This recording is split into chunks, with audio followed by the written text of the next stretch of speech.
மாதிரி தேசமானிய காஃபி யோகராஜா அவர்களை மாலையிட்டு கௌரவிக்கும் வைபவம் இடம்பெற இருக்கிறது. அவரை மேடைக்கு அன்புடன் அழைக்கிறோம்.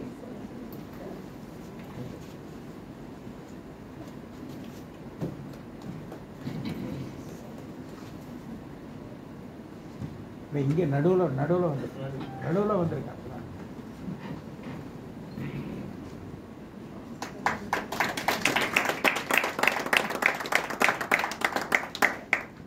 இப்பொழுது தேசமானிய காஃபி யோகராஜா அவர்கள் தன்னுடைய மிகுந்த வேலைப்பளவின் மத்தியிலும் பல வெளிநாட்டு பயணங்களின் மத்தியிலும் எங்களோடு வந்து இணைந்த நன்றி செலுத்தி ஒரு சிற்றுரையை அவர் இப்பொழுது ஆற்றுவார்.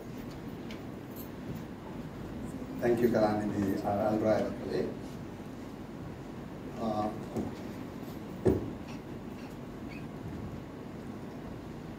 இந்த நிகழ்வின் மதிப்புக்குரிய அமைப்பாளர்களே, சிறப்பு விருந்தினர்களே, மதிப்புக்குரிய எழுத்தாளர்களே, கவிஞர்களே மற்றும் நண்பர்களே, இரண்டாவது கிறிஸ்தவ தமிழ் இலக்கிய விழாவில் உங்கள் அனைவரையும் நாம் இரட்சகர் இயேசு கிறிஸ்துவின் நாமத்தில் வாழ்த்தி வரவேற்பதில் மகிழ்ச்சி அடைகின்றேன். இந்த நிகழ்ச்சியானது நம் செழுமையான இலக்கிய பாரம்பரியத்தையும் தமிழ் கலாச்சாரத்தில் கிறிஸ்தவ சிந்தனையின் நீடித்த தாக்கத்தையும் கொண்டாடும் விழாவாகும்.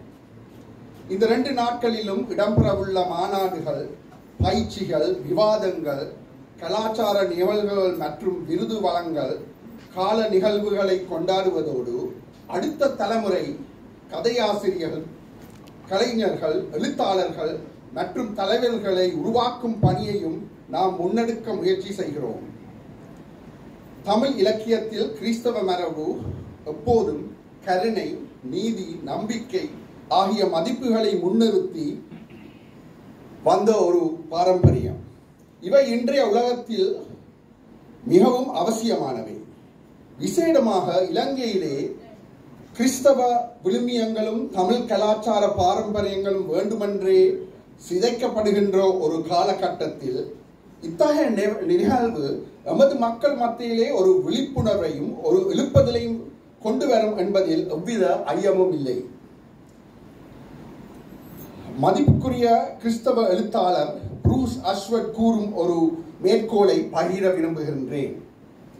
கிறிஸ்துவின் மீட்பால் நாம் புதிய படைப்புகள் ஆகிறோம்.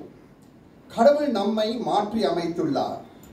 அதனால் நாம் முன்பு வாழ்ந்ததை விட முற்றிலும் வேறுபட்ட முறையில் வாழ்கிறோம். அந்த மாற்றம் நம் கலாச்சார செயல்பாடுகள் உட்பட நம் செய்கைகளில் அனைத்திலும் பிரதிபலிக்கிறது. இன்றைய சூழலில் குறிப்பாக கலாச்சார மதிப்புகள் குறைந்தும் சில சமயங்களில் திட்டமிட்டப்பட்ட முறையில் அளிக்கப்படும் நிலையில் இரண்டாவது கிறிஸ்தவ தமிழ் இலக்கிய விழா மிக முக்கியமான ஒரு இடத்தினை பெறுகின்றது. உலகமயமாக்கலும் அரசியல் சக்திகளும் உள்ளூர் மரபுகளை புறக்கணிக்கும் காலத்தில் இந்த விழா தமிழ் கிறிஸ்தவ இலக்கிய மற்றும் கலாச்சார பாரம்பரியத்தை பாதுகாக்கவும் கொண்டாடவும் அடுத்த தலைமுறைக்கு மாற்றவும் ஒரு முக்கிய மேடையாக உள்ளது. சுவிசேஷத்தின் நற்செய்தியினை நாம் மக்கள் மத்தியில் கொண்டு செல்கின்ற போது தமிழ் பேசும் மக்களாக நாம் எவ்வாறு எம்மை எமது இலக்கிய கலாச்சார பின்னணிகளோடு அடையாளப்படுத்திக் கொள்கிறோம் என்பது மிக முக்கியமான அம்சமாகும். நமது நாட்டின் மிஷனரிகள் அவர்கள் இங்கு வந்தபோது இதன் முக்கியத்துவத்தினை நன்கு அறிந்தபடியினால் தான் அவர்களால் எமது மொழியினை கற்க முடிந்தது. அது மாத்திரமில்லை, அவர்கள் ஆங்கில மொழியிலே இருந்து பல்வேறு நூல்கள் மற்றும் வேதாகம விளக்கங்களை தமிழ் மொழியிலே மொழிபெயர்த்தார்கள். அவர்கள் எமது கலாச்சாரத்தினை கற்றுக்கொண்டார்கள், அவற்றினை மதித்தார்கள். அப்படியாக அவர்கள் செயற்பட்ட காரணத்தினால் தான் மிக குறுகிய காலத்திற்குள் பாரிய சமூக ஆவிக்குரிய மாற்றங்களை அவர்களால் ஏற்படுத்த முடிந்தது. எனவே இத்தகைய நிகழ்வுள் நாம் சுவிசேஷத்தினை பரப்புகின்ற விதங்களில் அல்லது முறைமைகளில் சில மாற்றங்களை எமது சபைகளின் மத்தியில் ஏற்படுத்துவதற்கு உறுதியாக இருக்கும் என்பதை நாங்கள் நம்புகிறோம்.